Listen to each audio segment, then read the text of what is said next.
शाम से हम भी गाएंगे, खता क्या हो गई हमसे, खता क्या हो गई हमसे, हम वापस बुलाएंगे,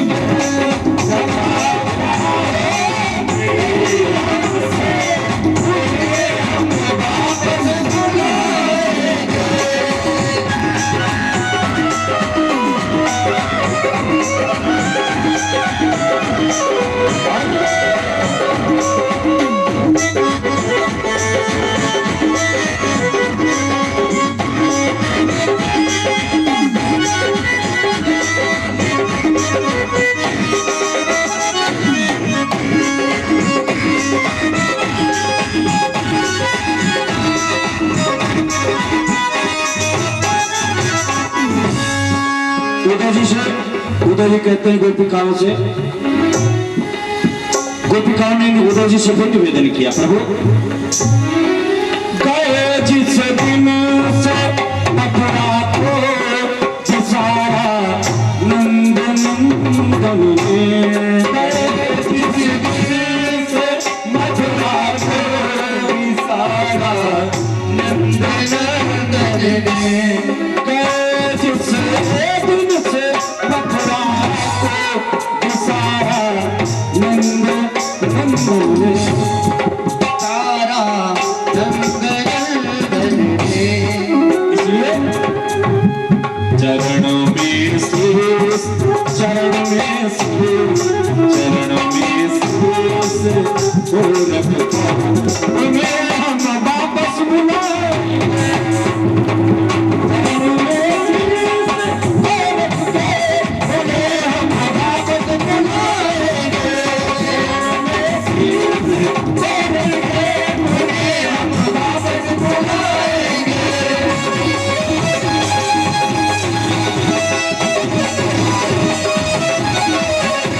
चरणों में शीश को रखते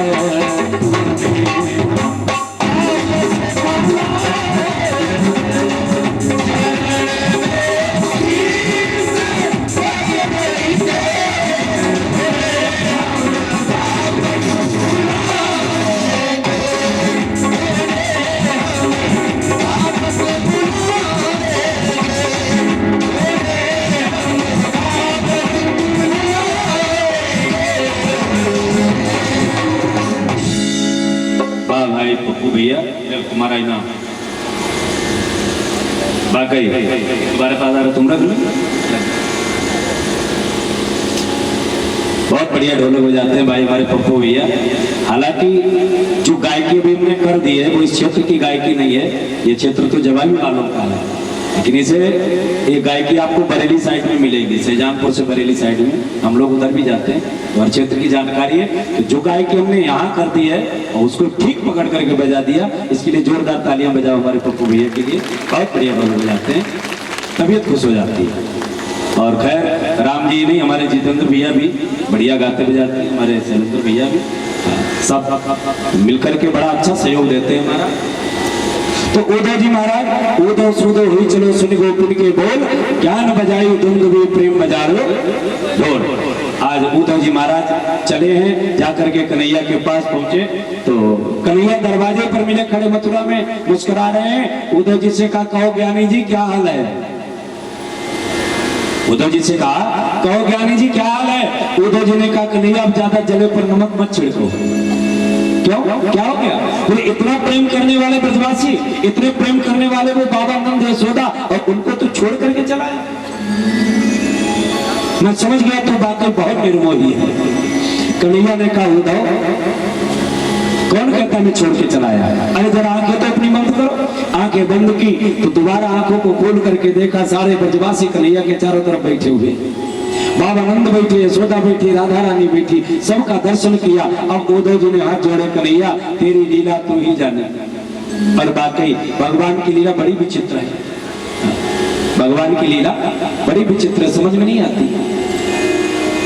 देवी भागवत में कथा आती है, देवी भागवत में एक कथा आती है। एक बार नारद जी ने कहा भगवान नारायण से, प्रभु हम रात दिन नारायण नारायण करते हैं, तुमने आज तक हमें लीला नहीं दिखाई अपनी। सबको लीला दिखाते हो, हमें क्यों नहीं लीला दिखाई? नारद जी से भगवान ने कहा ऐसा करो नारद जी, तुम न देखो तो बढ़िया रहोगे। अरे नहीं महाराज लीला दिखाओ, हमें तो आज से नारायण नारायण करनी बंद कर देंगे, लीला दिखाओ, हम लीला देखेंगे तुम्हारी। भगवान ने कहा चलो ठीक है, अगर तुम्हारी इच्छा जाती है, हम तो नहीं चाहते तो तुम्हें लीला दिखाना, अब लीला देखोगे तो चलो दिखाएंगे तुम्हें। नारद जी को ले गए एक सरोवर के पास भगवान। नारद जी से कहा ऐसा करो बीणा पीताम्बर हमें लाओ और तुम जाओ डुबकी लगाई के आओ, फिर लीला दिखाए तुम्हें, नहा के आओ। नारद जी तुरंत बीणा पीताम्बर पकड़ाया भगवान को और नारद जी गए और जो डुबकी लगाई सरोवर में, बाहर निकल के आए डुबकी लगा करके जल के ऊपर, तो क्या देखा? भगवान गायब, वहां कोई नहीं। नारद जी ने अपने आप को देखा तो नारद जी बन गए स्त्री, नारद जी स्त्री बन गए। ये देवी भागवत में कथा है, कपोल कल्पित नहीं है। नारद जी स्त्री बन गए। अब अपने आप को देखा स्त्री वेश में, नारद जी ने विचार किया अब बढ़िया रहा, अब कौन हमें नारद मानेगा, कौन प्रणाम करेगा, कहाँ जाए, किसको बताएं। अब भटक रहे जंगल में, रो रहे। तब तक एक राजा आ गया घोड़े पर सवार होकर के, उस स्त्री को देखा नारद को स्त्री भेष में। अब नारद जी बड़े सुंदर लग रहे। उस राजा ने कहा तुम कौन हो, किसकी हो, कहां से ये बताओ। अब है तो किसो की नहीं, है तो लावारिस। नारद जी ने कहा हमें पता नहीं हम किसके हैं, कहां से कौन है, हमें कुछ नहीं पता, मैं रास्ता भटक गई तो अब मुझे ये भी नहीं पता मुझे जाना कहाँ है। तो इस राजा ने कहा एक काम करो, अगर जिसका कोई नहीं उसके हम, ऐसा करो हमसे विवाह करो और हमारे घर चलो। नारद जी ने विचार किया विवाह तो करनी पड़ेगा, स्त्री भेष में, अब पेट पालना है तो विवाह करना पड़ेगा, चलो भाई तुमसे विवाह करेंगे। नारद जी आए घर में, नारद जी को लेकर के आया वो राजा, घर में विवाह किया। विवाह करने के बाद अब नारद जी स्त्री भेष में उसके घर रहने लगे रानी बन करके। धीरे धीरे समय व्यतीत हुआ, नारद जी के द्वारा स्त्री भेष में 10 लड़के पैदा हुए, 10 लड़के। अब नारद जी बीच में बैठे, 10 लड़के चारों तरफ से बैठे, नारद जी बीच में बैठे घंटी हिलाई रहे को विचार कर रहे भगवान अच्छी माया देखी। एक दिन की बात, उस राजा के राज्य पर दूसरे राजा ने चढ़ाई कर दी, राजा मारा गया। अब जो राजा मारा गया तो वहां का नियम था जो पति मर जाता तो पत्नी को जबरदस्ती सती किया जाता था। अब जो राजा मारा गया तो नारद जी को पकड़ा गया, चलो तुम सती हो। नारद जी ने कहा अभी तक तो ठीक था, अभी तक तो खाली बच्चे पैदा करने की मशीन बने, अब तो सती होना पड़ेगा, जलना पड़ेगा। चले भाई, नारद जी को जबरदस्ती पकड़ के ले गए, चिता बनाई गई, उस राजा को लिटाया गया, लकड़ी लगाई गई और नारद जी से कहा जाओ जल्दी डुबकी लगाई के आओ, फटाफट आ जाओ, अब तुम्हें सती होना पड़ेगा। अब नारद जी रो गए, हे भगवान कहीं से आई जाओ, लीला अपनी बंद करो। भगवान वो नारद जी गए सरोवर में, जाकर के डुबकी लगाई और डुबकी लगा करके नाक बंद करके बैठ गए नीचे कि जितनी देर बैठे रहे उतनी देर बच जाएंगे। कब तक बैठे भाई, सांस जब टूटने लगी तो बड़बड़ा के नीचे सुपरा गए और जो ऊपर के आए तो क्या देखा किनारे पर न राजा न चिता न कोई, वहां भगवान बीणा पीताम्बर पकड़े खड़े। नारद जी आओ, हम तो तुम्हें लीला दिखाने को खड़े, जल्दी आओ लीला देखो आके। नारद जी ने हाथ जोड़े चरणों पर गिर गए, महाराज लीला तुम्हारी बाकी है, हमें नारद से स्त्री बना दिया, राजा से विवाह करना पड़ा, 10 लड़के बच्चे पैदा किए, शरीर की दुर्दशा हो गई, बच गए, अभी जला दिए जाते हो, लीला तुम्हारी बाकी, हम भैया लीला तुम्हारी नहीं देखना चाहते। अति प्रचंड रघुपति कहे माया, भगवान की माया जो है अति प्रचंड है, इसलिए भक्त गाते हैं तेरी लीला का न पाया कोई पार, लीला तेरी तू ही जाने। भगवान की लीला बड़ी विचित्र है। भगवान ने आज दर्शन कराया उद्धव जी महाराज को। अब यहाँ पर 10वें स्कंद के पूर्वार्ध को विराम देते हैं, उत्तरार्ध प्रारंभ होता है। कंस की 2 पत्नियां हैं, कंस की 2 पत्नियां हैं जिनका नाम है अस्ति और प्राप्ति। कंस के 8 भाई और थे, कंक निग्रोध आदि। दाऊ भैया ने उन 8 भाइयों को मारा था। 2 पत्नियां हैं कंस की, अस्ति प्राप्ति, जरासंध की पुत्रियां हैं दोनों। जरासंध का नाम सुना होगा आपने, अच्छी तरीके से परिचित होगा, जो मगध देश का राजा था, महाराज प्रहद्रथ का पुत्र था, बड़ा पराक्रमी था। जरासंध की उत्पत्ति बड़ा विचित्र है। ये तो महाभारत की कथा जब कभी हो तो आपको पता लगे कि जरासंध कैसे पैदा हुआ। 2 भागों में पैदा हुआ था, 2 माताओं के द्वारा आधा आधा धड़। जरा नाम की राक्षसी ने और तो राजा प्रेतरथ ने दोनों टुकड़े फिकवा दिए थे पिछवाड़े में। वहां एक जरा नाम की राक्षसी रहती थी, उसने दोनों टुकड़ों को खाने के लिए उठाया और उठा करके जो दबा करके लेकर के भागी। एक में ये जुड़ गए और जुड़ते ही हंसने लगे, अब एक बन गया। तो राक्षसी ने ले जाकर के महाराज बृहद्रथ को दिया तो बता दिया, उसका नाम रखा गया जरासंध, क्योंकि जरा नाम की राक्षसी ने संधि कर दी, इनकी जोड़ दिया, इसलिए जरासंध नाम इसका पड़ गया। जरासंध की पुत्रियां हैं, नाम है अस्थि प्राप्ति, जाकर के पहुंची है अपने पिता जरासंध के पास। जरासंध ने देखा, बेटी तुम्हारी मांग में सिंदूर क्यों नहीं? अरे तुम्हें मालूम है अगर स्त्री के मांग में सिंदूर नहीं है तो ऐसी स्त्री को देखना जो है अशुभ माना जाता है। वाकई सुहागिन स्त्री की मांग में अगर सिंदूर नहीं है तो उस स्त्री को देखना जो है अशुभ माना जाता है, पाप माना जाता है। चाणक्य नीति में लिखा है, तांबूलम बिना राजा, तांबूलम बिना राजा, ब्राह्मणम तिलकम बिना, सिंदूरम बिना नारी, चांडाल्या समदृश्यति। राजा के मुख में अगर पान नहीं है तो ऐसे राजा को देखने में पाप लगता है। राजा के मुंह में अगर पान नहीं है तो वो राजा चांडाल के समान है। तांबूलम बिना राजा, ब्राह्मणम तिलकम बिना, ब्राह्मण के मस्तक पर अगर तिलक नहीं है तो ऐसे ब्राह्मण को देखना पाप माना जाता है, इसलिए ब्राह्मण को तिलक जरूर लगाना चाहिए। कुछ नहीं मिले तो महाराज जल का ही लगा लो, मिट्टी लगा लो, मिट्टी का तिलक कर लो, बाकी ब्राह्मण को तिलक लगाना चाहिए। लेकिन अब तिलक लगाने में बड़ी शर्म लग रही है, गलत है। अरे हमें सौभाग्य प्राप्त हुआ है कि हम ऐसे धर्म से जुड़े हुए हैं, ऐसे धर्म में हमारा जन्म हुआ है जहां पर हमारी पहचान है तिलक और चोटी। तिलक और चोटी हमारी पहचान है और पहचान नहीं हमारी शान है। अच्छा कितने लोग चोटी रखते हैं, जरा हाथ उठाओ। गलत बात है, चोटी रखा करो। ये चोटी ऐसे नहीं रखने को मिल गई। इस चोटी के लिए हमारे बहुत से वीर शहीद हो गए। इस चोटी के लिए हंसते हंसते फांसी के तख्ते पर चढ़ गए कि चोटी नहीं कटवाएंगे और मैं गला कटवा लूंगा। आज उसी चोटी को लोग पैसा देकर के नाई से कटवा के आते हैं। किसी से पूछो भैया चोटी काहे नहीं रखते हो, वो कहता है महाराज क्या बताएं नाई काट देता है चोटी। हमारी चोटी इतनी कमजोर हो गई जो नाई काट दे। अरे नाई को दी हिम्मत, किसी सिख की दाढ़ी में कैंची लगा के देखे, किसी मोहम्मद भाई की तुक्की में कैंची लगा के देखे, काट सकता है बोलो? हमारी चोटी इतनी कमजोर हो गई जो जाए वो काट दे। धिक्कार है, हमें चोटी रखनी चाहिए। अरे चोटी हमारी शान है, चोटी हमारा आभूषण है, इसलिए तिलक लगाओ और चोटी लगाओ। सौभाग्य हमारा, सनातन धर्म हमारा है। इसलिए अस्थि प्राप्ति से कहा, शास्त्र कहता है तांबूलम बिना राजा, ब्राह्मणम तिलकम बिना, सिंदूरम बिना नारी। जिस स्त्री के सुहागिन स्त्री के मांग में सिंदूर अगर नहीं है तो वो चांडाल मानी जाती है। खैर सिंदूर तो लगाती है माताएं भी, लगाने का थोड़ा तरीका बदल गया, इनका लगाने का तरीका बदल गया।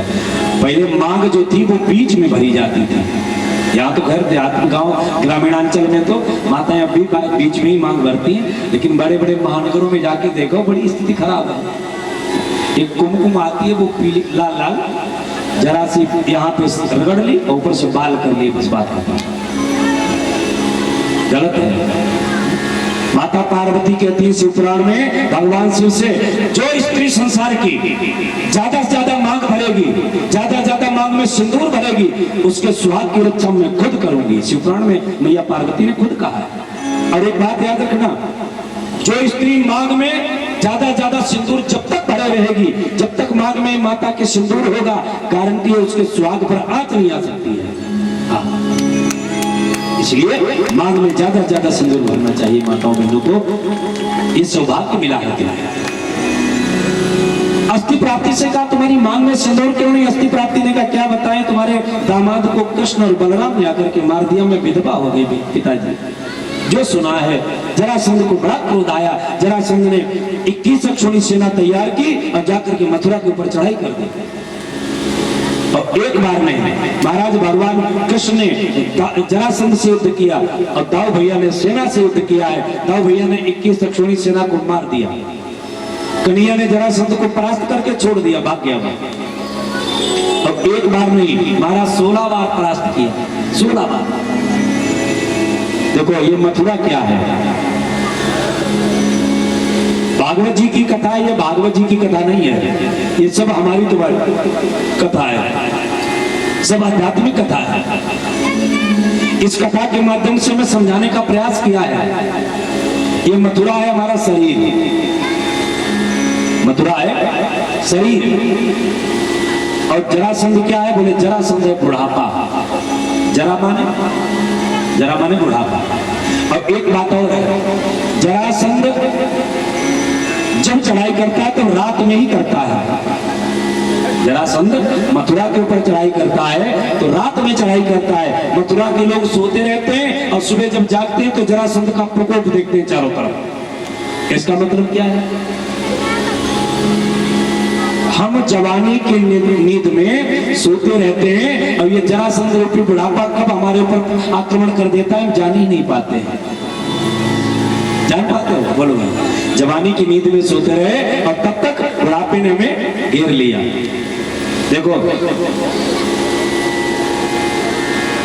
जितने लोग यहाँ बैठे हैं सबको पता होगा कि हम फला डेट में पैदा हुए, डेट ऑफ बर्थ सबको पता होगा।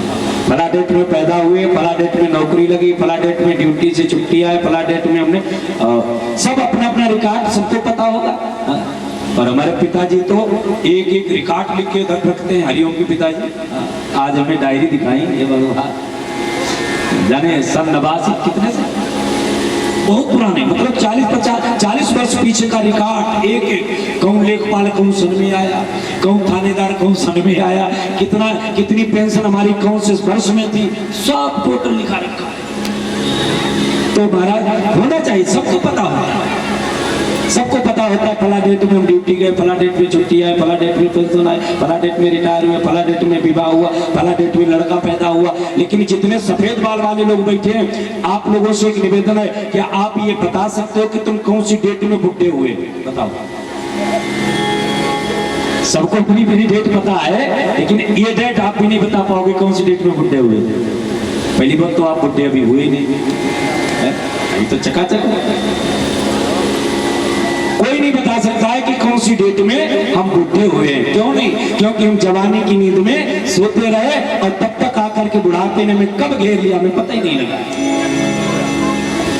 इसलिए अच्छा, दूसरी बात, बुढ़ापा भगाने का लोग प्रयास भी बहुत करते हैं कि हम बुढ़े लगेंगे, बुढ़े न हो जाए कहीं। जो एक दो बाल सफेद हुए, हमारा डाई लगानी शुरू कर दी। बाल ना हो तो दवाई ढूंढता है, बाल आ जाए तो नाई ढूंढता है, और करके काले बाल लुगाई ढूंढता है। खैर ये तो जवाबी वालों का है, मैं सीख लिया। हाँ, ये जवाबी वालों का गीत है, हम मंच से नहीं गा सकते इसे।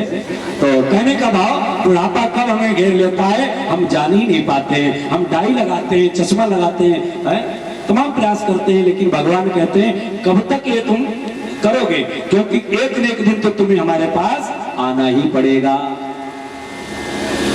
परमात्मा नोटिस भेजता है हमारे पास तैयारी करने के लिए। पहला नोटिस आता है कि हम लोग, हमारे कान के पास के बाल सफेद होने लगेंगे। पहला नोटिस परमात्मा भेजता है कि बेटा आप तैयार हो जाओ, क्योंकि तुम्हारी पहला नोटिस आ गया है। श्रवण समीप पैसित केसा और मनहु जरठपन अस उपदेशा। कानों के पास के बाल सफेद होने लग जाए, समझो बुढ़ापा आने वाला है। आज का मानव बड़ा चालाक निकला, उसने डाई लगा ली, बोले हम तो नोटिस नहीं मांगते, तुम्हारा फाड़ के फेंक दिया। भगवान ने दूसरा नोटिस भेजा, क्या? बोले दांत हिलने शुरू हो गए। डॉक्टर साहब के पास पहुंचे, बोले डॉक्टर साहब जब 32 तोड़ दो दूसरी फिट कर दो। लगा लेते हो, नहीं बनती सी लगा। दूसरा नोटिस भी फाड़ के फेंक दिया। परमात्मा कहता है कब तक नोटिस फाड़ के फेंकोगे, क्योंकि एक न एक दिन तो तुम्हें हम गिरफ्तारी वारंट भेज करके पकड़वा लेंगे, क्योंकि अदालत में तुम्हारी पेशी होने वाली है। और इसलिए प्यारे ये ध्यान रखना, यहाँ रुकना किसी को नहीं है, जाना सबको है। आया है सो जाएगा, क्या राजा रंग फकीर। अंतर इतना है कि कोई सिंहासन चढ़ी चलो, कोई बंधो जाति जंजीर। जाना सबको है, रहना यहाँ किसी को नहीं है। एक भक्त बड़ा बढ़िया लिखता है, बोले जगत में कोई न परमानेंट। परमानेंट माने हर समय संसार में कोई नहीं रह सकता। क्यों? तेल चमेली चंदन साबुन, तेल चमेली चंदन साबुन, और चाहे लगा लो संत। जगत में कोई न परमानेंट, जगत में कोई न परमानेंट।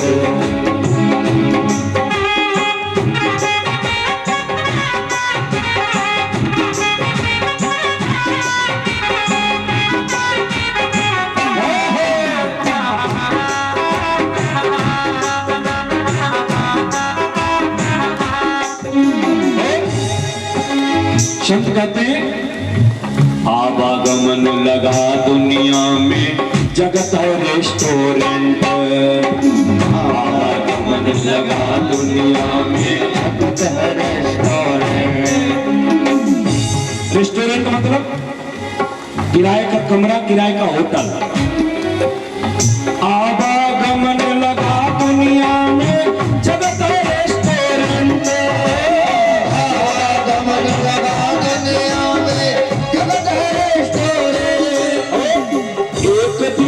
सब उखड़ जाएंगे, एक बिना सब उखड़ जाएंगे।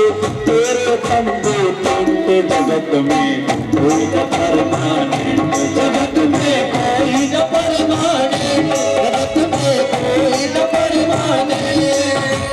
तेल चमेली चंदन साबुन, तेल चमेली चंदन साबुन, चाहे लगा लो संत। जगत में कोई न परमानेंट, जगत में कोई न परमानेंट, जगत में कोई न परमानेंट।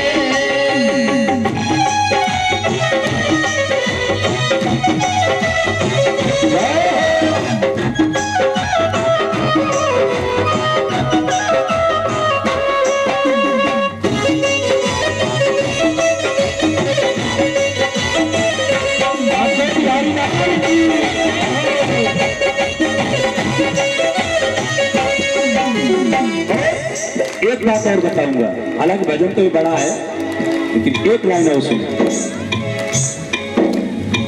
हरिद्वार और मथुरा काशी घूमो दिल्ली कैंट। हरिद्वार और मथुरा काशी घूमो दिल्ली कैंट। कहीं भी जाओ, जिस देश में परिवेश में रहो, लेकिन राधा रमन राधा रमन राधा रमन कहो, कहीं भी रहो। हरिद्वार और मथुरा काशी घूमो दिल्ली कैंट। हरिद्वार और मथुरा काशी घूमो दिल्ली कैंट। नाम प्रभु का मन में रखो, नाम प्रभु का मन में रखो। धोती पहनो चाहे पैंट, जगत में कोई न परमानेंट, जगत में कोई न परमानेंट, जगत में कोई न परमानेंट, जगत में कोई न परमानेंट। तेल चमेली चंदन साबुन, तेल चमेली चंदन साबुन, चाहे लगा लो सब। जगत में कोई न परमानेंट, जगत में कोई न परमानेंट, जगत में कोई न परमानेंट।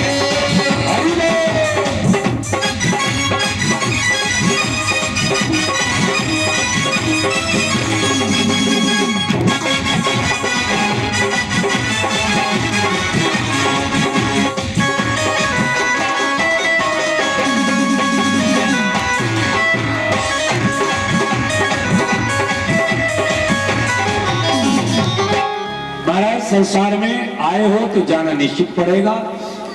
इससे अच्छा है तैयारी करते जाओ, क्योंकि तैयारी अगर पहले से होगी तो चलने में दिक्कत नहीं होगी। हाँ, हम लोगों को चलने में दिक्कत होती है क्योंकि हम लोग तैयारी नहीं करते हैं, और संतों को चलने में कोई दिक्कत नहीं होती, उनकी तैयारी होती है। संतों को क्यों दिक्कत नहीं होती है? क्योंकि संत शरीर छोड़ते हैं और हमसे जबरदस्ती छुड़वाया जाता है। एक बार एक ट्रेन में एक सेठ जी और एक बाबा जी साथ साथ में जा रहे थे। एक सेठ जी थे और सामने एक बाबा जी थे। तो जितना कहीं हरिद्वार आदि से तीर्थ करके आए होंगे, तो जितना सामान सेठ जी के पास और उतने सामान बाबा जी के पास। बाबा जी ने भी खूब भंडारा अंडारा खाया होगा, कंबल वंबल मिले होंगे तो खूब बांध के लाए। तो सेठ जी ने मजाक किया बाबा जी से, प्रेशर किया। सेठ जी ने कहा देखो आजकल के बाबा, हम में बाबा लोगों में अंतर ही क्या है? अब देखो जितना सामान हमारा उतनी बाबा जी का, जितना पैसा हम तो उतनी बाबा जी थे, सारी व्यवस्थाएं बाबा जी तो कम है क्या? अब बाबा जी का है क्या आजकल के? बाबा जी ने सुना, बाबा जी को बहुत बुरा लगा, लेकिन बाबा बुद्धिमान व्यक्ति समय पा करके जवाब देता है मौके पे। तो बाबा जी ने अगली स्टेशन आई, गाड़ी रुकी थोड़ी देर के लिए। बाबा जी ने कहा सेठ जी से, बाबा जी, वो सेठ जी बोले आ जाओ, नहीं चाय पी लीजिए, अभी तो गाड़ी खड़ी रहेगी।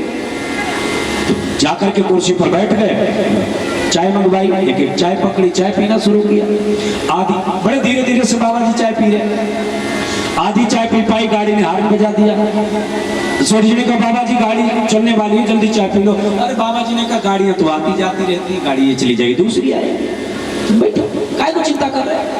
अरे नहीं बाबा जी तुम्हें पता है हमारा सामान रखा उसमें। बाबा जी ने कहा जितना तुम्हारा रखा उतना हमारा भी तो रखा है, तुम्हारा तो पर्सनल रखा है। अरे अगर तुम्हारे पास कंबल है, तुम्हारे पास कंबल है, तुम्हारे पास बर्तन है, तो सामान तो हमारा तुम्हारा बराबर ही है। अब हम में तुम्हें कोई अंतर नहीं, बैठो चाय पियो। अब जबरदस्ती बिठा दिया। अब सेठ जी को बड़ी कष्ट हो रहा क्योंकि हमारा तो सामान चला जाएगा। तब तक गाड़ी ने दूसरी सीटी मारी। बाबा जी ने कहा बाबा, सेठ जी ने कहा बाबा जी गाड़ी जा रही है, जाने दो, दूसरी आएगी उससे चलेंगे हम लोग, चाय पी लो आराम से, बैठो। महाराज जी को हटने नहीं दिया सेठ जी को, गाड़ी चली गई। अब बाबा जी हंस रहे और सेठ जी रो रहे। बाबा जी हंस रहे और सेठ जी रो रहे। तब तक तीसरा आया, उसने पूछा भैया क्या हो गया? आप बाबा जी हंस रहे, सेठ जी रो रहे, इसका मतलब? सेठ जी ने कहा हमारा सामान चला गया इसलिए रो रहे। बाबा जी से कहा तुम काहे को हंस रहे? बोले हमारा भी सामान चला गया, हम इसलिए हंस रहे हैं। सेठ जी से कहा सुनो जवाब मेरा, तुम्हारा सामान छूट गया, तुम रो रहे हो, और हमारा सामान छूट गया, हम हंस रहे हो। क्यों? हमें सामान से मोह नहीं था, तुम्हें सामान से मोह है। इसी प्रकार संत को शरीर से मोह नहीं और हमें आपको शरीर से मोह है, इसलिए हम रोते हैं, कष्ट पाते हैं, इसलिए संत शरीर छोड़ते हैं। तो महाराज एक न एक दिन जाना तो पड़ेगा। जरासंध रूपी बुढ़ापा आकर के हमारे ऊपर चढ़ाई कर दे। हम डरते हैं, बुढ़ापे से मत डरो, क्योंकि बाल्यावस्था आएगी आके चली जाएगी, रुकेगी? बोलो भाई, जवानी आएगी आके चली जाएगी, रुकेगी? नहीं रुकेगी ना। बुढ़ापा आएगा आके चला जाएगा, जाने वाला नहीं, बुढ़ापा साथ ही में ले जाएगा। सियावर रामचंद्र की है ना, बुढ़ापा के जाता नहीं, बुढ़ापा साथ ही में ले जाता है। और शायर कहते हैं, एक शायर ने कहा है, बोले उम्र भर का सहारा बनो तो बनो, 4 दिन का सहारा सहारा नहीं। जो 4 दिन के लिए आए उसकी क्या परवाह करना है? जवानी 4 दिन की, बाल्यावस्था 4 दिन की, बुढ़ापे तो पूरा साथ देगा हमारा। इसलिए बुढ़ापे से मत डरो, बुढ़ापा तैयारी करने की चीज है। हम लोग तैयारी करें परमात्मा के यहाँ चलने की, क्योंकि तैयारी अगर होगी तो रास्ते में कोई कष्ट नहीं होगा। और तैयारी क्या होगी? बोले राम नाम रूपी पूंजी अगर तुम्हारे पास होगी। इसलिए जरासंध ने आकर के चढ़ाई करी। अच्छा एक बात और बताए, जरासंध 16 बार चढ़ाई करता है और 16 बार हार के चला जाता है। 17वीं बार कालेवन को लेके आता है। इसका मतलब ये, बुढ़ापे में नोट कर लेना, जितने बुजुर्ग लोग बैठे हैं सफेद बाल वाले, नोट करना आज से इस बात को, कि बुढ़ापे में व्यक्ति 16 बार बीमार होकर बच जाएगा, गारंटी है। 16 बार बीमार पड़ोगे, माताएं भी सुन लें, 16 बार बीमार पड़ोगी बच जाओगी, लेकिन 17वीं बार तुम्हें कोई बचा नहीं सकता है, गारंटी इस बात की है। क्योंकि 17वीं बार कालेवन आता है मथुरा पर चढ़ाई करने के लिए। अब कालेवन का मतलब काल, काल माने मृत्यु, समय। अब काल को आज तक किसी ने परास्त नहीं कर पाया। कालेवन को वरदान था तुम किसी से मारे नहीं जाओगे, वरदान था कि नहीं? और बाकी काल किसी से मरता नहीं, समय बड़ा बलवान होता है। समय को आज तक किसी ने मार नहीं पाया। समय ने अच्छे अच्छों को गिरा दिया, गिराए कि नहीं? मनुज बली नहीं होता है समय बड़ो बलवान, और बिल्लन लूटी गोपिका भई अर्जुन भई बाण। एक समय कृष्णचंद्र बाजी आए आधी रात, एक समय कंस को पछारी आए क्षणमा, एक समय रावण ने दसों दिशा जीती नहीं, एक समय दसों शीश डारे रहे रणमा, एक समय भारत में युद्ध किए, एक समय भिल्लन ने लूट लिए वनमा, और समय की गति को बखाने कौन सालिग्राम, सूरज के तीन पन होत एक दिन मा। है ना, समय बहुत बलवान है। इसलिए 17वीं बार कालेवन को लेकर के जरासंध आया, चढ़ाई कर दी। रातों रात दाऊ भैया को गुप्तचरों ने बताया कालेवन लेकर के जरासंध आया है। दाऊ भैया ने कन्हैया से कहा कन्हैया अब क्या करोगे? कालेवन को तो वरदान है भगवान शिव का, किसी अस्त्र शस्त्र से मरेगा नहीं। कन्हैया ने कहा टेंशन काहे को ले, तो हम है ना, चिंता मत करो, सारी व्यवस्था हम बनाएंगे, आराम से सो जा करके। दाऊ भैया ने कहा तुझे सोने की पड़ी है, जरासंध खोपड़ी पे खड़ा है। बोले तो ठीक है तू जरासंध से लड़ जाते। दाऊ भैया, वैसे कन्हैया जरासंध से लड़ते थे, लेकिन अब की बार दाऊ भैया को भेजा, कालेवन से मैं लड़ूंगा। ठीक है भाई। रात रात भगवान कन्हैया ने क्या किया? विश्वकर्मा को बुलवाया, और विश्वकर्मा को बुलवा करके समुद्र के बीच में 48 कोस के वर्ग क्षेत्र में एक स्वर्ण भवन का निर्माण कर दिया। मथुरा के जितने भक्त सो रहे थे उन भक्तों को योग माया के द्वारा सब उसी भवन में पहुंचा दिया। अब सोए शाम को तो घर दूसरा था, और सुबह जागे तो घर दूसरा। जिसका गेट पूर्व को था उसका पश्चिम में हो गया। माताओं बहनों का किचन अगर साइड में था तो वो सामने हो गया। सब व्यवस्था बिगड़ गई। अब सब जागे, एक दूसरे पूछ रहे भैया द्वार कहाँ, द्वार कहाँ? तो द्वार किसी को पता ही नहीं। सब एक दूसरे पूछ रहे द्वार कहाँ, द्वार कहाँ, द्वार कहाँ। इसलिए उस नगरी का नाम पड़ गया द्वारका। सवेरा हुआ, भगवान कन्हैया मथुरा से सब जागे, और जाकर के जो देखा जरासंध चढ़ाई किए हुए, ताऊ भैया लेकर के सेना जरासंध से लड़ने के लिए गए। और इधर भगवान कन्हैया नंगे हाथ, नंगे सिर, नंगे पांव, फाटक खुला, जरा कालेवन के सामने भगवान प्रकट हुए। कालेवन ने देखा, विचार किया हम तो कहें ये कन्हैया कोई बहुत बड़ा योद्धा होगा, और ये तो 25 वर्ष का बालक है। आज भगवान की उम्र 25 वर्ष हो गई। भगवान ने मथुरा जब छोड़ी है 25 वर्ष की उम्र थी। 25 वर्ष का बालक ये क्या लड़ेगा हमसे? और फिर नंगे हाथ है, नंगे पांव है, नंगे सिर है, तो इससे तो लड़ने में भी हमें संकोच आ रहा है। तो चलो जैसे ये लड़ रहा है वैसे हम लड़ेंगे। तो कालेवन ने अपना धनुष रख दिया, तलवार रख दी, रथ छोड़ दिया, चप्पल जूता उतार दिया, मुकुट उतार दिया, और चल दिया है। भगवान कन्हैया के आगे आगे कन्हैया भागे, और पीछे पीछे कालेवन भाग रहा है। कालेवन कहता है अब पकड़ा, अब पकड़ा, अब पकड़ा। भगवान कहते अपना काम देखो जाके। बड़े बड़े योगी लगे पकड़ने में, नहीं पकड़ पाते तो पकड़ेगा हमें, तू क्या पकड़ेगा? अंत में कालेवन ने कहा रुक, हमसे अब तू कर। भगवान ने कहा चलो, कोई चित चोर कहता है, कोई चिर चोर कहता है, कोई माखन चोर कहता है, आज से मेरा नाम पड़ गया रणछोड़ राय। बोलिए रणछोड़ राय भगवान की जय हो। भगवान का नाम पड़ गया रणछोड़ राय। भगवान भागते गए और प्रवर्षण पर्वत की गुफा में प्रवेश कर गए, जहां पर मानधाता के पुत्र मुचकुंद जी महाराज देवताओं के द्वारा प्राप्त निद्रा से सो रहे। भगवान उस गुफा में घुस गए, मुचकुंद के ऊपर पीताम्बर डाल दिया, और स्वयं एक कोने में छिपके खड़े हो गए। कालेवन पहुंचा पीछे से, अब कालेवन ने देखा कि लगता है ये चोरी करके, ड्रामा करके, लेट करके सोने का बहाना कर रहा है बचने के लिए, लेकिन हमसे बचने वाला नहीं। एक लात मारी, बुढ़ा होने को आया है, लड़का लगाई कालेवन ने कि बुढ़ा होने को गई नहीं अब तक चोरी, हमसे नित नई नीतियां रच रच कर, और हमसे चोरी सबसे चोरी।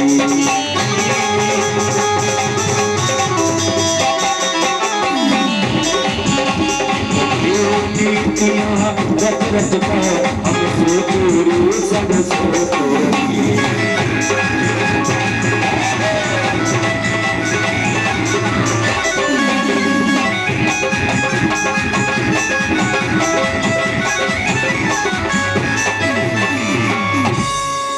ललकार लगा, ए दुष्ट उठ हमसे उठ कर।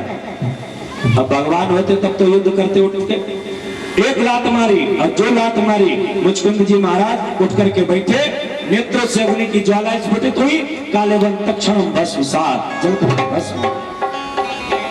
और जो कालेवन जल करके हो कि मुचकुंद को ये वरदान था देवराज इंद्र का कि जो तुम्हें सोते से जगाएगा, पहली दृष्टि पड़ेगी जिसके ऊपर पड़ेगी वही भस्म हो जाएगा। आज मुचकुंद जी के द्वारा कालेवन को भस्म करा दिया भगवान ने।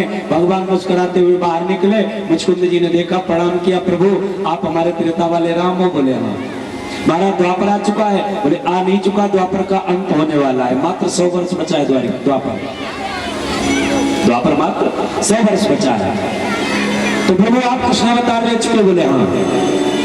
मुचकुंद ने कहा महाराज आओ, भाग्य हमारे जो आपके दर्शन हुए, प्रभु कृपा करके मुझे मेरे 2 प्रश्नों का उत्तर दे दो।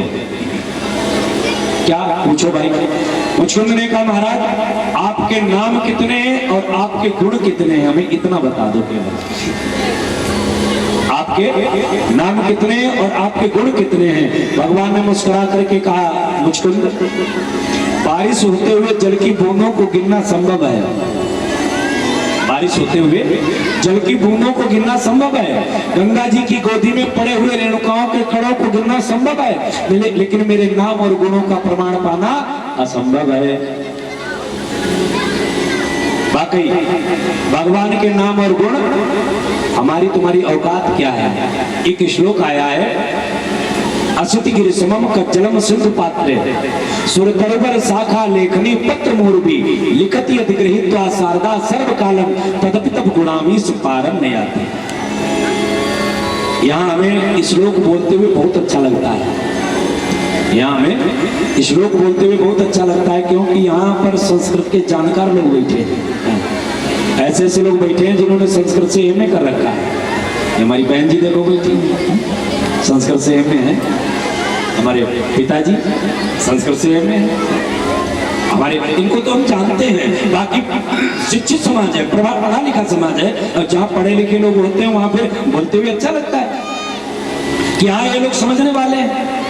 तो ये श्लोक कितना मार्मिक है जरा देखें। इस श्लोक में बताया गया कि भगवान के गुण और नाम का प्रमाण पाना असंभव है। क्यों? असिति गिरि समम कज्जलम सिंधु पात्रे, किसी काले या नीले पर्वत को पीस करके सिंधु पात्रे मतलब समुद्र जैसे पात्र में घोल दिया जाए, स्याही बना दी जाए। असिति गिरि समम, गिरि माने पर्वत, समम माने मिला दिया जाए। किसी काले या पीले पर्वत को पीस करके, काले या नीले पर्वत को पीस करके समुद्र जैसे पात्र में घोल करके स्याही बना दी जाए। असिति गिरि समम कज्जलम सिंधु पात्रे, सुरतरुवर शाखा लेखनी, सुरतरुवर मतलब कर्प वृक्ष की टहनियों की लेखनी बनाई जाए। सुरतरुवर शाखा लेखनी पत्र मोरबी, कागज किसे बनाया जाए? मोरबी माने पृथ्वी, पृथ्वी को कागज बना लिया जाए। पत्र मोरबी, लिखने के लिए कौन बैठे? बोले लिखति अधिगृहीत्वा, कौन? शारदा। लिखने के लिए बैठे कौन? शारदा माने सरस्वती, सरस्वती मैया लिखने के लिए बैठे, और 1-2 दिन नहीं, सर्वकालम हर समय लिखती रहे। और तब भी तदपि तब गुणामी सुपारम नयाति, तब भी मेरे नाम और गुणों का प्रमाण पाया नहीं जा सकता है। मुचकुंद जी महाराज ने भगवान को प्रणाम किया।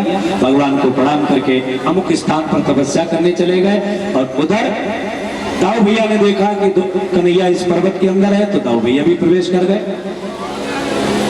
जरासंध ने देखा दोनों भैया इसके अंदर है, तो जरासंध ने क्या किया? पर्वत में चारों तरफ से लकड़ी लगा करके आग लगा दी। महाराज आग जली तो पर्वत जलने लगा, और जो पर्वत जला, दाऊ भैया ने कहा कन्हैया से, कन्हैया अब क्या करोगे? बोले क्या है? बोले पर्वत जला। हम चल जाएंगे। कन्हैया ने कहा चलोगे नहीं, पकड़ो हाथ। लगाया, पकड़ा हाथ, लगाई छलांग, समुद्र के रास्ते भगवान द्वारिकापुरी में पहुंच गए। बोलिए द्वारिकाधीश भगवान की जय हो। हम अपने भाइयों से निवेदन करेंगे, थोड़ा थोड़ा आप लोग उधर बढ़ जाओ, क्योंकि इनकी संख्या बढ़ रही है भैया, इसलिए थोड़ा थोड़ा आप सभी लोग थोड़ा उधर बढ़ जाएं। हमारी माताएं बहनें जो आ रही हैं, इनको बैठने में दिक्कत नहीं होगी।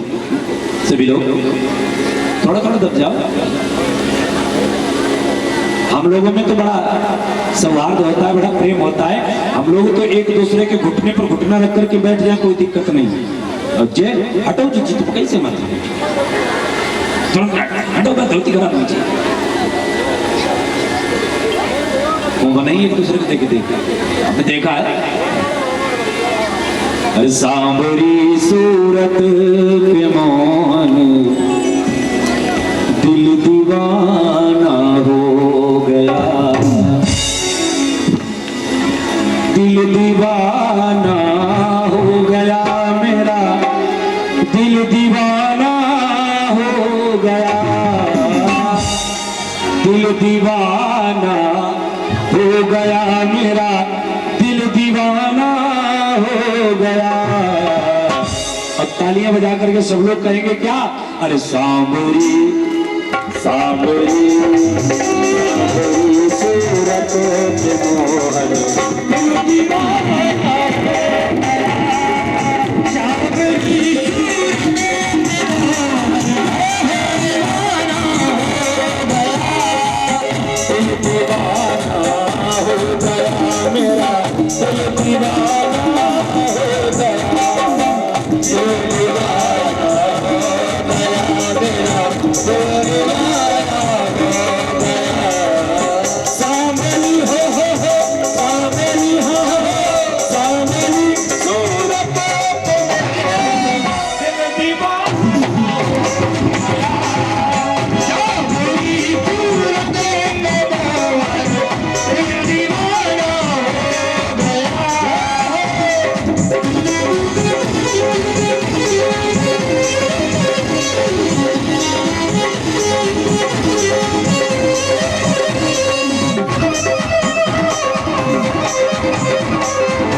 एक तोते होठ पतले दूसरा लाली लगे, एक तोते होठ पतले दूसरा लाली लगे। देखो भाई, भगवान का नाम कीर्तन सब लोग ताली बजा करके मस्ती से करो, क्योंकि आज ही ये समय है, अब पता नहीं कब लगेगा है। इसलिए हमारा निवेदन है सब लोग ताली बजाएं और संकीर्तन बोले। कल से कोई नहीं कहेगा आपसे, कल से कोई नहीं कहेगा ताली बजाना चाहे बिल्कुल मत बजाना, इसलिए क्योंकि मेरी मानो न मानो खुशी आपकी, अब मुसाफिर में कल अपने घर जाएंगे। इसलिए एक तोते होठ पतले दूसरा लाली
भगवान द्वारिकाधीश बन गए। जब तक गोकुल में रहे तब तक कन्हैया रहे, कनुआ रहे, माखन चोर हुए। वृंदावन में आए गिरधारी हुए, मथुरा में आए कुंज बिहारी हुए। अब भगवान द्वारिकापुरी में आए। अब भगवान का नाम कितना बड़ा है मालूम? श्री श्री 1008 श्री द्वारिकाधीश कृष्णचंद्र जी महाराज, इतना बड़ा नाम है। अब है काऊ की हिम्मत जो कन्हैया कनुआ कहते हैं, बाकी तो परिये तो डर ही जाए। बड़ा सुंदर वैभव है, बड़ा सुंदर साम्राज्य है, बड़ा सुंदर राज व्यवस्था है। यहाँ पर भी भगवान कन्हैया ने अपने नाना उग्रसेन को ही राजा बनाया, स्वयं सलाहकार बने हैं। यहाँ पर अब विवाहों की चर्चा आती है तो सबसे पहले विवाह हुआ है भगवान बलराम का। किसके साथ हुआ आप देखें। सतयुग में एक राजा हुआ जिसका नाम था ककुदमी। सतयुग का राजा था, नाम था उसका ककुदमी। उसके 6 पुत्र थे। सबसे बड़े पुत्र का नाम था रेवत। रेवत के एक कन्या हुई जिसका नाम था रेवती। रेवती विवाह की योग्य हुई। अच्छा, सतयुग में ऐसी व्यवस्था हुआ करती थी कि मनुष्य ब्रह्मा जी तक पहुंच जाता था सशरीर। तो रेवत महाराज लड़का पूछने के लिए गए ब्रह्मा जी के पास, भाई को लड़का बताओ विवाह के लिए बिटिया को। तो वहां पर कुछ संगीत का कार्यक्रम हो रहा था, संगीत बज रहा था, तो ब्रह्मा जी के पास थोड़ी देर बैठना पड़ा। जब संगीत का प्रोग्राम बंद हुआ तो ब्रह्मा जी से पूछा, भाई अब कोई लड़का बताओ बिटिया के विवाह के लिए। तो ब्रह्मा जी ने कहा, देखो तुम्हें इतने दिन आए हुए हो गए हैं, इतने दिन में वहां पर 2 युग बीत गए, 1 युग बीत गया। तुम सतयुग में आए थे और पृथ्वी पर अब त्रेता युग बीच में निकल गया, अब पृथ्वी पर द्वापर युग चल रहा है। और इस समय द्वापर युग में भगवान कृष्ण के बड़े भाई बलराम हैं, उनसे जाकर के रेवती का विवाह कर दो। तो रेवत महाराज आए, आकर के बलराम से विवाह पक्का कर दिया। बलराम बारात लेकर के गए और जब मंडप में खड़े हुए तो दूल्हा छोटा और दुल्हन लंबी। रेवती है सतयुग की और बलराम है द्वापर के। और सतयुग में मनुष्य की लंबाई हुआ करती थी 21 हाथ। ये लंबाई का प्रमाण है। सतयुग में मनुष्य की लंबाई 21 हाथ हुआ करती थी। त्रेतायुग में 14 हाथ, द्वापर में 7 हाथ और कलयुग में कितनी है? 3.5। याद रखना, अभी फिर पूछेंगे, अब किसी से पूछ सकते हैं, दोबारा फिर बता देते हैं। सतयुग में 21 हाथ, त्रेता में 14 हाथ, द्वापर में 7 हाथ और कलयुग में 3.5 हाथ। तो सतयुग की रेवती है, लंबाई कितनी है? सतयुग की कितनी बताई? 21 हाथ। और द्वापर के बलराम है, तो बलराम की लंबाई कितनी हुई? त्रेता की 14 है, द्वापर के बलराम है, लंबाई है 7 हाथ। सतयुग की रेवती लंबाई 21 हाथ और द्वापर के बलराम लंबाई 7 हाथ। अगर त्रेता युग के होते तो 14 होती, द्वापर के है ना, तो 7 हाथ लंबाई। अब 7 हाथ का दूल्हा और 21 हाथ की दुल्हन। अब विचार करो कितना बढ़िया लगता हो। मंडप में खड़े बलराम जी ने विचार किया, लाओ दुल्हन देखे कैसे। आज का जमाना था थोड़ी था जो विवाह के पहले दुल्हन देख ली जाती है, आज के जमाने में देखी जाती है। तब का जमाना था तो महाराज मंडप में भी लड़की का मुंह दूल्हा देखने को नहीं पाता था। हा? तो बलराम जी ने विचार किया, देखे दुल्हन है कैसी। तो नीचे से नंबर लगाया, देखने में नजर डाली, विचार किया धीरे धीरे ऊपर तक नजर पहुंचाएंगे तो मुंह दिख जाएगा। अब नजर तो ऊपर पहुंचते पहुंचते गर्दन सीधी हो गई, लेकिन लंबाई खत्म ही नहीं होती। दुल्हन का चेहरा नजर में आ ही नहीं रहा, कहीं दुल्हन 21 हाथ लंबी और दूल्हा 7 हाथ का। विचार किया जे कहां से शुरू हुई वहां तक खत्म होगी, पता ही नहीं लग रहा। अरे राम राम लोग हंसेंगे कि दुल्हन आई है कि तो बलराम जी ने क्या किया, बुद्धिमान बलवान व्यक्ति जो होता है वो बुद्धि से कम और ताकत से कम ज्यादा लेता है। तो बलराम ने क्या किया, दुल्हन लंबी है, लोग हंसेंगे गांव में, इसलिए अपने साइज का बना ले उसे। हल्के द्वारा रेवती को पकड़ लिया और मूसों से ठोकना शुरू कर दिया, दे दलाल दे दलाल। ठोकते गए जब कान के बराबर आ गई रेवती तो ठोकना बंद कर दिया। ब्रह्मा जी ने उमेट के कान पकड़ा, जीवन में दोबारा ऐसा जोड़ा नहीं बनाएंगे, खामो खाम लड़की की दुर्दशा हो रही।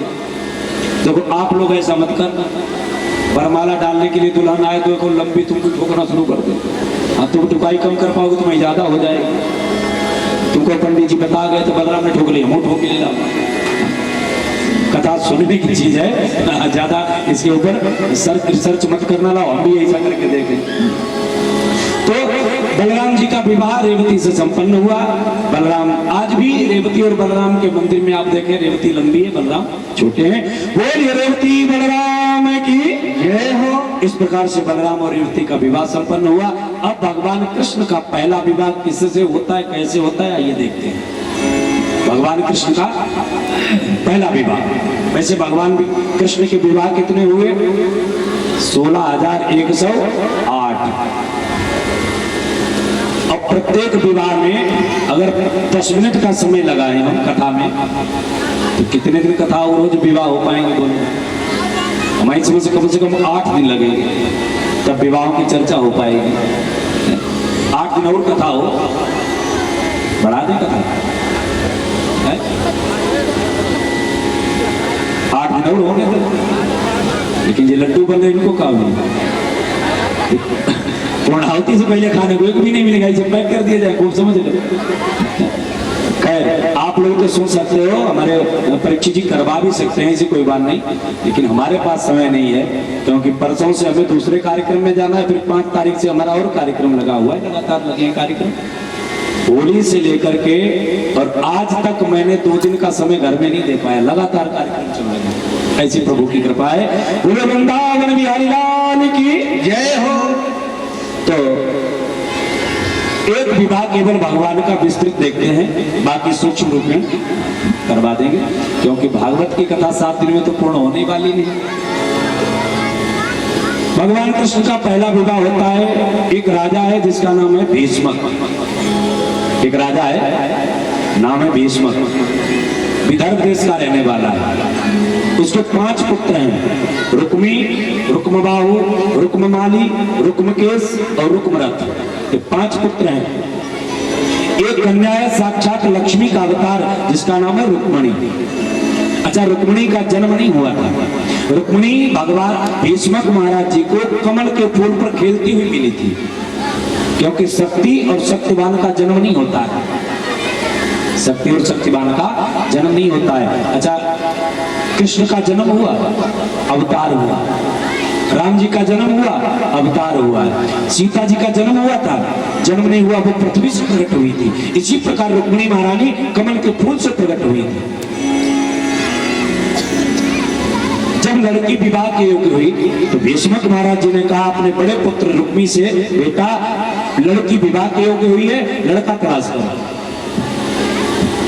देखो, घर में कोई काम करो, घर में छोटा बड़ा कोई भी काम करो तो परिवार में घर में 2 लोगों से जरूर पूछना चाहिए, और जो लोग 2 लोगों से नहीं पूछते हैं उनकी बेइज्जती हो जाती है, बदनामी हो जाती है।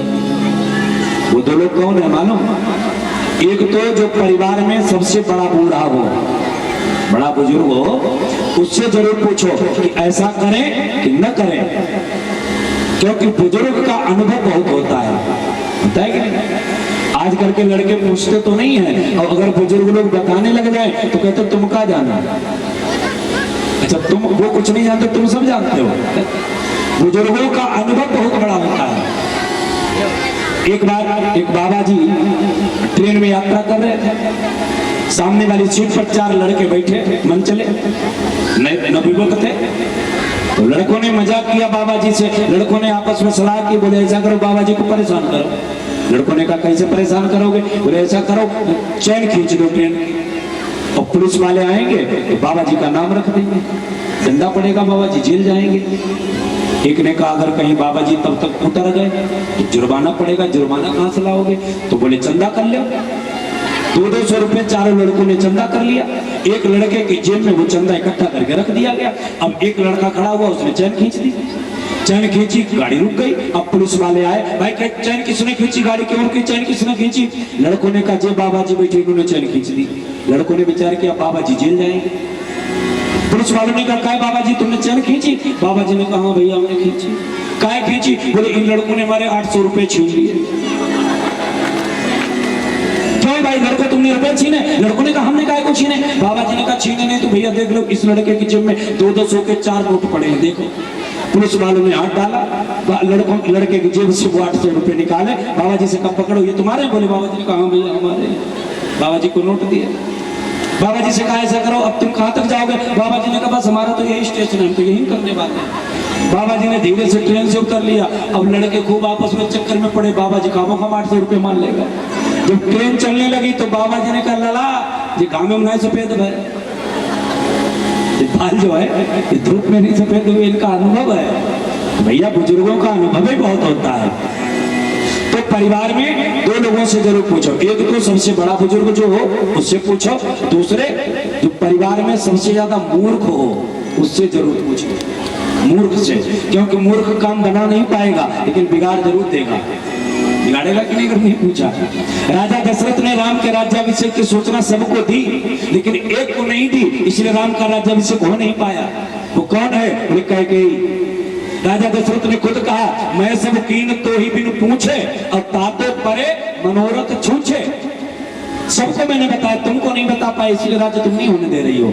इसलिए महाराज बुजुर्गों से और दुष्टों से जरूर पूछो।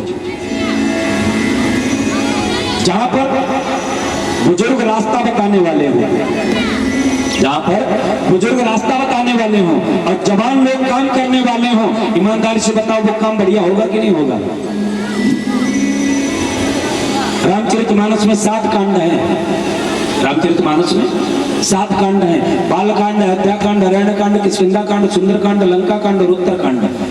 अन्य कांडों की तो व्याख्या हम नहीं कर पाएंगे लेकिन अभी समय नहीं है। लेकिन सुंदर कांड का नाम सुंदर कांड क्यों रखा गया? इसी बात से जुड़ा हुआ है, जरा देख 1 मिनट की बात है। सुंदर कांड का नाम सुंदर कांड क्यों रखा गया? क्योंकि इस कांड की पहली चौपाई सिद्ध करती है कि यह सुंदर कांड है।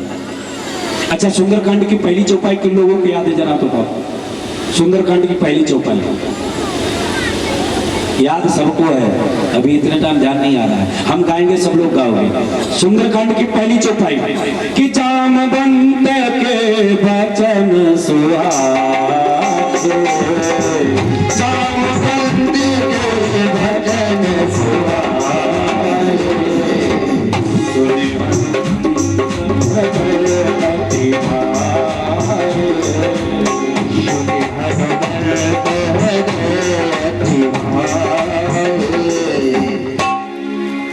इस चौपाई में क्या सिद्ध होता है? इस चौपाई में काम बताने वाला कौन? बोले जामवंत के वचन सुहाए। इस कांड का नाम है सुंदर कांड, जबकि इस कांड का नाम सुंदर कांड नहीं होना चाहिए था हमारे हिसाब से। हमारे हिसाब से आप लोग कहोगे पंडित जी तुम बड़े बुद्धिमान हो, तुलसीदास जी की कृति बदल रहे हो। देखो इस कांड में रावण का सबसे ज्यादा नुकसान हुआ। रावण का इसी कांड में सबसे ज्यादा नुकसान हुआ। अक्षय कुमार मारा गया, अशोक वाटिका उजाड़ी गई। 4 प्रकार की सेना है रावण की, भट्ट, सुभट, महाभट्ट, दारुण भट्ट। 4 प्रकार की सेना में से 1/4 सेना मारी गई है ना। यहाँ तक कि लंका भी इसी कांड में जलाई गई। जलाई गई कि नहीं? लंका जली, रावण उदास बैठा है, सिर पकड़े हुए रावण बैठा। विभीषण के पास में, विभीषण ने कहा भैया काहे को रोई रहे? लंका जल गई इसलिए रो रहे। रावण ने कहा इसलिए नहीं रो रहे, लंका जल गई। बोले फिर काहे को रो रहे? बोले रो रहे इसके लिए कि हमारे घी, हमारे तेल, हमारे कपड़ा, हमारी माचिस और हमारी लंका और हमारे जलाने वाले बंदर का तो नाम हो गया, लंका तो हमारे लोगों ने जला दी। राह में नगर बसर ग्रत तोला, पहाड़ी पूंछ 3 कप। हमारे गांव में कपड़ा भी नहीं बचा जो हम लोग पहने, घी भी नहीं बचा जो रोटी में चुपड़ के खा ले, तेल तक नहीं बचा जो सब्जी बनवा ले। इसलिए हमारा तो विनाश ही करके चला गया। वो बंदर क्या आया? एक बंदर आया उसने विनाश कर दिया और लंका को जला करके भयंकर आग लग गई। तो आग जब लगी तो इस हिसाब से इस कांड का नाम तो होना चाहिए था भीषण अग्निकांड। सुंदरकांड की बजाय इसका नाम होना चाहिए था भीषण अग्निकांड, लेकिन नहीं, नाम है सुंदरकांड, क्योंकि ये चौपाई सिद्ध करती है। हालांकि इसके कई एक कारण है सुंदरकांड क्यों कहा गया, ये राम कथा सुनोगे तब बताऊंगा मैं आपको, समय नहीं आ जाए। पहली चौपाई सिद्ध करती है कांड सुंदर होगा, क्योंकि इसमें रास्ता बताने वाले जामवंत हैं, जामवंत के वचन सुहाए, और करने वाला कौन है काम, हनुमान जी महाराज। अच्छा, रामादल में सबसे बुजुर्ग कौन है, जामवंत। जामवंत मंत्री अति बूढ़ा, सो कि होयव समरा रूढ़ा। तो सबसे बुजुर्ग है जामवंत। अब सबसे बलवान कौन है, हनुमान जी महाराज सबसे बलवान है। हनुमान जी महाराज के बल का वर्णन जब किया गया है तो कहा गया अतुलित बलधाम में शैलाभ देह, है ना। और वैसे भी एक पत्रिका में हमने पढ़ा था हनुमान जी के बल का वर्णन, हनुमान जी के बल का वर्णन एक पत्रिका में हमने पढ़ा था कि 60,000 हाथियों का बल ऐरावत हाथी में है। नोट करना, 60,000 हाथियों का बल ऐरावत हाथी में, और ऐसे 10,000 ऐरावत हाथी का बल इंद्र के दाहिने हाथ में, और ऐसे 10,000 इंद्र का बल हनुमान जी की बाएं हाथ की छोटी वाली उंगली में। भैया ने पढ़ रखा है, भैया बराबर रिस्पॉन्स दे रहे हैं, अच्छी बात है। इतना बल है हनुमान जी के बल शरीर में, और अंत में कह दिया गया अतुलित बलधाम। तो रामादल में सबसे बलवान है हनुमान, सबसे बुजुर्ग है जामवंत। तो जामवंत रास्ता बता रहे हैं और हनुमान जी उस काम को कर रहे हैं। अब बताओ, जहां पर काम बताने वाले होंगे बुजुर्ग और करने वाले होंगे युवा, वो कार्य ऑटोमेटिक सुंदर होगा। हमारा रास्ता दिखाने वाले बुजुर्ग और काम करने वाले, बुजुर्गों का अनुभव और युवाओं की ताकत अगर आज एक हो जाए तो हमारा भारत देश फिर सोने की चिड़िया बन जाए। बनेगा कि नहीं, बोलो भाई। युवाओं की ताकत और बुजुर्गों का अनुभव दोनों एक अगर हो जाएंगे। एक बार की बात है, गांव में आग लग गई, एक गांव में आग लग गई, पूरा गांव तो भाग गया, अब केवल 2 जल रहे हैं। कौन, एक अंधा एक लंगड़ा, 2 जल रहे हैं। जो अंधा उसी तरफ जाता है जहां आग जल रही है, उसे दिखाई नहीं पड़ रहा है, और लंगड़ा भाग नहीं सकता है, आग देख रहा है, आ रही है पास में, लेकिन भाग नहीं सकता है। लंगड़े ने अंधे से कहा, अरे भैया, बोले हाँ, बोले हम दोनों लोग बच सकते हैं। कैसे, बोले तुम्हारे आंखें नहीं है, हमारे पैर नहीं है, आंखें हमारी पैर तुम्हारे, हम दोनों बच जाएंगे। बोले क्या मतलब, लंगड़े ने कहा तुम अपने कंधे पर हमें बिठा लो, तुम अपने कंधे पर हमें बिठा लो, हम रास्ता बताएंगे देख करके, और तुम चल लो महाराज, हम दोनों बच जाएंगे। वही हुआ, दोनों बच गए। अंधा कौन है, बोले जवानी, अंधी है जवानी, और लंगड़ा है बुढ़ापा। महाराज बुढ़ापे में दिखता तो बहुत, बुढ़ापे में दिखता तो बहुत है, लेकिन चल नहीं सकते हो, काम नहीं कर सकते हो। जवानी में काम तो खूब कर सकते हो, लेकिन दिखता नहीं है, क्योंकि जवानी के नशे में हो। इसलिए जवानी जो है वो अंधी है, और बुढ़ापा लंगड़ा है। इसलिए बुजुर्गों का अनुभव, युवाओं की ताकत एक होनी चाहिए। जहां पर एक हो जाती है वहां पर काम नेक हो जाता है। इसलिए जब भी कोई काम करो तो बुजुर्गों से जरूर पूछो। भीष्मक महाराज जी ने रुक्मी से कहा, बेटा विवाह के लिए लड़का तलाश करो। रुक्मी ने कहा, ये तो लड़का तो हमने ढूंढ लिया है। बोले कौन है, बोले चेदी देश का राजा है, दमघोष का पुत्र है, हमारा साला है शिशुपाल। भीष्मक महाराज जी ने कहा, बेटा साले से बहन का विवाह नहीं किया जाता है। बोले तुम क्या जानो, अरे उसका नाम इस समय बिक रहा है, जरा जैसे राजाओं का उसकी पीठ पर हाथ है, हम तो उसी से विवाह करेंगे। बोले ठीक है, जैसा तुम्हारा मन हो। रुक्मी ने जाकर के विवाह पक्का कर दिया। इधर रुक्मिणी के पास सखियां आई, सखियों ने कहा, बहन बधाई हो, मिठाई खिलाओ। रुक्मिणी ने कहा, काय की बधाई, काय की मिठाई। बोले तुम्हारा विवाह पक्का हो गया है, इसलिए बधाई है, मिठाई खिलाओ। रुक्मिणी ने कहा, किससे विवाह पक्का हुआ। सखियों ने कहा, तुम्हारे भाई के साले शिशुपाल के साथ में। रुक्मिणी ने कहा, यह विवाह का मुहूर्त निश्चित नहीं हुआ है। रुक्मिणी अपने गले में फांसी का फंदा डाल करके मर जाएगी, लेकिन शिशुपाल के साथ विवाह नहीं करेगी। एक ब्राह्मण को रुक्मिणी ने बुलाया और ब्राह्मण से कहा, महाराज द्विजदेव तुम्हारी बेटी हो, अब इतनी कृपा करी, बेटी हो अब इतनी कृपा जयेगा।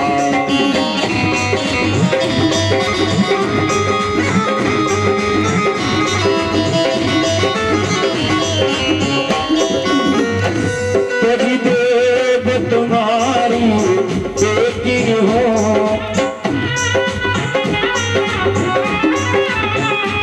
अब इतनी कृपा करी जयेगा। अब इतनी क्या ईश्वर ने तन भर दिया है हमें, ईश्वर ने तन भर दिया है हमें, अब आपको दीजिएगा।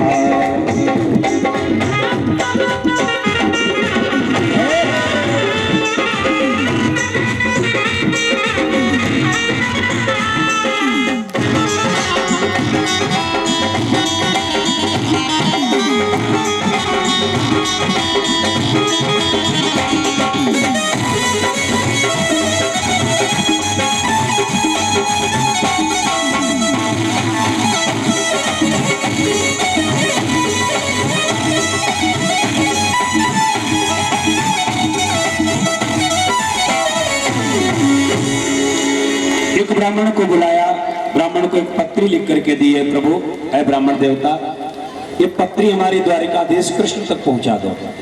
ठीक है देवी, लिखो। ब्राह्मण को पत्री लिख करके पकड़ाई और उस पत्री में 7 श्लोक लिखे, बड़े प्यारे 7 श्लोक। विवाह में बामने भी 7 ही पढ़ती हैं। उन 7 बामनों का एक बामन का एक श्लोक।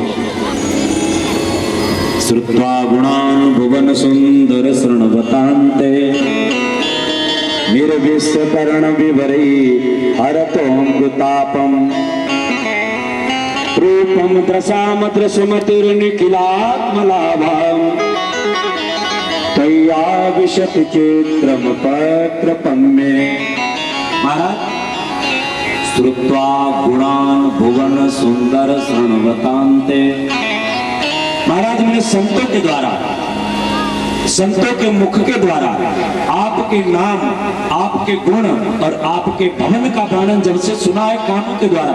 श्रुत्वा गुणान् भुवन सुंदर शृण्वतान्ते, कानों के द्वारा जब से संतों के द्वारा सुना है तब से मैंने मन मंदिर में आपको बिठा लिया है प्रभु। और प्रभु, सनातन धर्म की कन्या जीवन में एक ही पुरुष को अपने मन मंदिर में बिठाती है। ये सनातन धर्म है। इसमें एक पुरुष को एक बार अपने हृदय भवन में बिठाया जाता है महाराज, और वो पुरुष आप हैं। आपको मैंने अपने हृदय भवन में बिठा लिया है। अगर आप नहीं आए तो रुक्मिणी शिशुपाल के गले में बरमाला नहीं डालेगी, अपने गले में फांसी का फंदा डाल करके मर जाएगी। महाराज, एक यज्ञ के भाग को लेने के लिए श्याम वर्ण का कुत्ता आ रहा है, एक शेर की शिकार को लेने के लिए एक श्रृंगार आ रहा है। आप अगर नहीं आए तो रुक्मिणी जीवित नहीं मिलेगी। रुक्मिणी ने पत्र लिखा और लपेट करके ब्राह्मण को दिया, महाराज चले जाओ, द्वारिकाधीश को दे देना।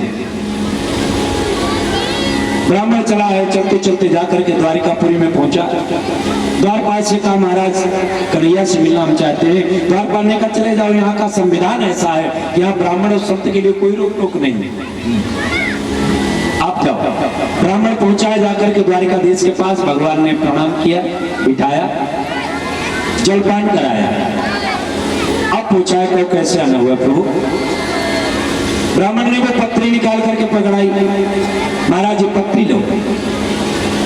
कैसी पत्री महाराज? देख लो, तो वो पत्री जो थी वो पीली थी। कन्हैया ने विचार किया, पीली पत्री तो ससुराल से आती है, और हमारी तो कहीं विवाह की चर्चा तक नहीं चली, तो पीली पत्री कहां से आ गई?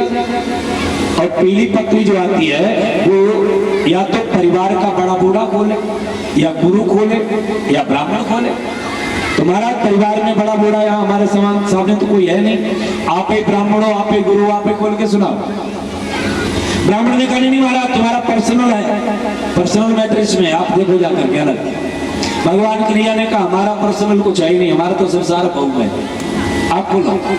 ब्राह्मण ने पत्र को पढ़ करके खोल करके सुनाया। भगवान कन्हैया एक क्षण के लिए मौन हो, ब्राह्मण को लगता है जाएंगे नहीं, अरे इतने बड़े द्वारिकाधीश रुक्मिणी के बुलाने पर कैसे जाएंगे। ब्राह्मण ने कहा महाराज क्या जाने का विचार नहीं है। भगवान ने कहा यही तो सोच रहे हैं, परसों बारात आएगी और विदर्भ देश यहाँ से बहुत दूर है, जाएंगे कैसे इतनी जल्दी। दारुक को बुलाया, अरे दारुक एक काम कर, बहुत जल्दी जितनी जल्दी हो सके सबसे बढ़िया घोड़े जो हैं अपने अस्तबल में उनको निकाल करके रथ में जोड़ो। तो अस्तबल में 3 घोड़े बहुत बढ़िया चलने वाले थे, भागवत जी में उनका नाम आया है, सैव्य, बलाहक और सुग्रीव, ये 3 घोड़े थे बहुत बढ़िया चलने वाले। दारुक ने उन घोड़ों को रथ में जोड़ा और चल दिए। भगवान कन्हैया बैठे रथ में, ब्राह्मण को बिठाया और लेकर के चल दिए। नगर के अंदर ही चल रहे थे और तब तक सामने से आ गया था भैया, ए कन्हैया कहां। अब कन्हैया डर गए, कैसे बता दे विवाह करने जा रहे हैं। आजकल का जमाना थोड़ी, आजकल के जमाने में लड़का लड़की अपने माँ बाप से कह देते तुम चिंता मत करो हमने ढूंढ लो, कहते ना, लड़का लड़की खुद कह देते हैं हमने तो ढूंढ लिया। लेकिन हमारे सनातन धर्म की परंपरा थी, आज के लगभग 20 वर्ष पहले, 20-30 वर्ष पहले ये परंपरा थी कि अगर लड़का लड़की के विवाह की बात चलती थी तो लड़का लड़की उठ के चले जाते थे, अपने विवाह की बात नहीं सुनते थे। सुनते थे, बोलो ये मर्यादा थी। आज मर्यादा है ही नहीं किसी, सब मर्यादा गाँव भैया ने कहा कन्हैया कहाँ जा रहा है। कन्हैया ने कहा कहीं नहीं बस थोड़ा ऐसे। अब ये कैसे बता दे विवाह करने जा रहे, शर्म लग रही। कन्हैया ने कहा बताओ कोई गांव है कोई ना हो, गांव कहाँ जा रहे। अरे कन्हैया सुन, अब तो वो वृंदावन वाला ग्वाला नहीं रह गया, नंदगांव वाला ग्वाला नहीं रह गया, मुंह उठाया जहां बनाया वहां चल दिया। अरे अब तो द्वारिकाधीश बन गया है, अगर कहीं जाएगा तो आपको लिख करके देना पड़ेगा कि हम फला जगह जा रहे हैं, क्योंकि थोड़ी देर बाद मीडिया वाले आएंगे और पूछेंगे कि राजा जी कहाँ गए, तो हम क्या बताएंगे। हाँ, मीडिया वाले तो पीछे पड़ जाते हैं भाई, तो क्या हम बताएंगे कहाँ जा रहे हैं, जल्दी बताओ। तो कन्हैया ने तो नहीं बता पाया। ब्राह्मण ने कहा महाराज ये नहीं बताएंगे, हम बताएंगे कहाँ जा रहे हैं। कहाँ जा रहे हो। बोले महाराज विदर्भ देश में रुक्मिणी का स्वयंवर हो रहा है, उस स्वयंवर में कन्हैया विवाह करने जा रहे हैं। दाऊ भैया ने कहा हम तो कहें कन्हैया हमारा छोटा है। अरे कन्हैया तो बड़ा हो गया, विवाह करने जा रहा है। लेकिन कन्हैया तुम्हें पता है हम यदुवंशियों का विवाह बगैर लड़ाई झगड़े के नहीं होता है, चल हम भी चलेंगे तेरे साथ। अरे हमें तो बताता मैं तेरा धूमधाम से बढ़िया विवाह कराता। दाऊ भैया से कन्हैया ने कहा अब तो बता रहे, अब तो चलो, अब क्या देर कर रहे। दाऊ भैया ने मुस्कुरा करके कहा बड़ी जल्दी है तुझे विवाह की। अरे हमें जल्दी नहीं महाराज, रुक्मिणी इंतजार कर रही होगी।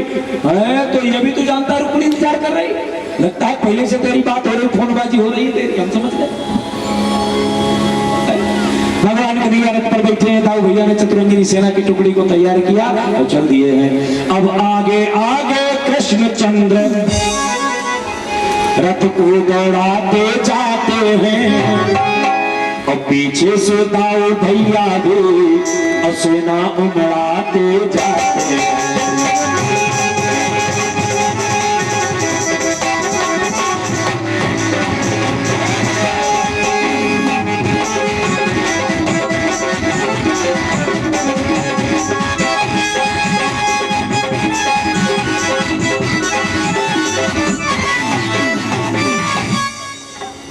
भगवान कन्हैया पीछे पीछे दाऊ भैया, और उधर से शिषपाल बारात लेकर के आ गया।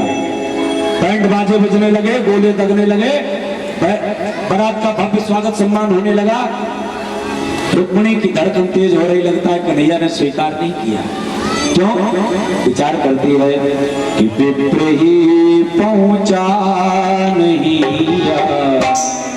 हमारी समस्या तो ब्राह्मण नहीं पहुंचा, और अगर ब्राह्मण पहुंचा तो विप्र ही पहुंचा नहीं, प्रीत तोड़ी नाथ में विप्र ही पहुंचा नहीं, प्रीत तोड़ी नाथ में।